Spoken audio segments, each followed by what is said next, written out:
বিএনপির নারায়ণগঞ্জ মহানগরীর সম্মানিত আহ্বায়ক অ্যাডভোকেট সাখাওয়াত হোসেন খান, সদস্য সচিব জনাব অ্যাডভোকেট আবু আলী ইউসুফ খান টিপু, সমবেত উপস্থিতি, আসসালামু আলাইকুম ওয়া রাহমাতুল্লাহি ওয়া বারাকাতুহু।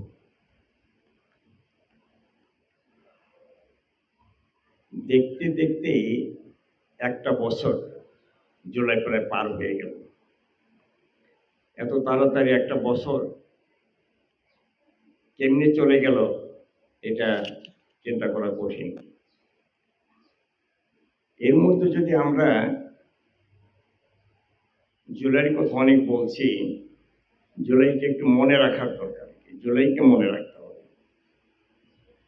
আমি আজকে সমস্যার কোনো কথা না বলে, দেশের সমস্যা তো আগেও ছিল, এখনো আছে, সামনেও একবারে সমস্যা মুক্ত দেশ হয়ে যাবে কোনোদিন এমনটিও না। সারা জীবন যতদিন কিয়ামত না হয়েছে ততদিন দেশের সমস্যা থাকবে এবং সংস্কারও হবে, সব কিছুই হবে, উন্নয়নও হবে। আমি আজকে শুরুতেই শ্রদ্ধার সাথে স্মরণ করছি তাদেরকে যারা জুলাই আগস্টের এই অভ্যুত্থানে দেশের জন্য, জনগণের জন্য জীবন দান করেছেন। তাদেরকে আল্লাহ যাতে করে শাহাদাতের মর্যাদা দান করেন, আমরা এটুকুই বেশি প্রত্যাশা করি। যদি আল্লাহ তাদের শাহাদাতের মর্যাদা দান করেন তাহলে সবচেয়ে বেশি সফল হবে তারা।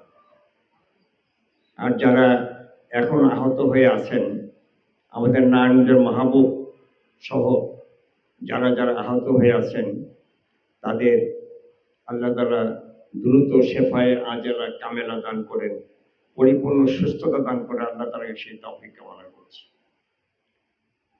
এছাড়াও যারা এই জুলাই অভ্যুত্থানে ক্ষতিগ্রস্ত হয়েছেন, তাদের ক্ষতি এখনো পুষিয়ে তারা নিতে পারেনি, তাদের ক্ষতিগুলিকে আল্লাহ তাআলা যাতে পুষিয়ে দেন তার জন্য আল্লাহ তাআলার কাছে আমরা তৌফিক কামনা করছি। সম্মানিত উপস্থিতি, জুলাই আগস্টে বিপ্লবে যারা শাহাদাত বরণ করেছেন, যারা আহত হয়েছেন, যারা ক্ষতিগ্রস্ত হয়েছেন, তাদের সম্মান জানানোর জন্য তাদেরকে আন্তরিকতার সাথেই যদি স্মরণ করা যায়, স্মরণ রাখা যায়, জুলাইয়ের ব্যাপারে আন্তরিক হতে পারলে দেশের জন্য, জুলাইয়ের জন্য, সকলের জন্য কল্যাণ হবে। আর জুলাইয়ের ব্যাপারে আন্তরিক হওয়ার অর্থ হচ্ছে জুলাই যে জন্য হয়েছিল, যে নতুন বাংলাদেশ গড়ার জন্য হয়েছিল, যে সুন্দর বাংলাদেশ গড়ার জন্য হয়েছিল, যে বৈষম্য বিরোধী বাংলাদেশ যে চেয়েছিল, যদি সেই বৈষম্য বিরোধী বাংলাদেশ হয়, বাংলাদেশ সুন্দর হয়, তাহলে তার আত্মা শান্তি পাবে। সেই জুলাই শহীদদের শান্তির জন্যই আসলে আমরা সকলে মিলে আমরা নিজেরা প্রথম ভালো হওয়ার সিদ্ধান্ত নেই। আমরা ভালো হইতে পারলে দেশটা ভালো হইতে পারে। আমরা ভালো না হয়ে দেশটা ভালো করব, এটা কল্পনা করা যাবে, হবে না কোনোদিনই।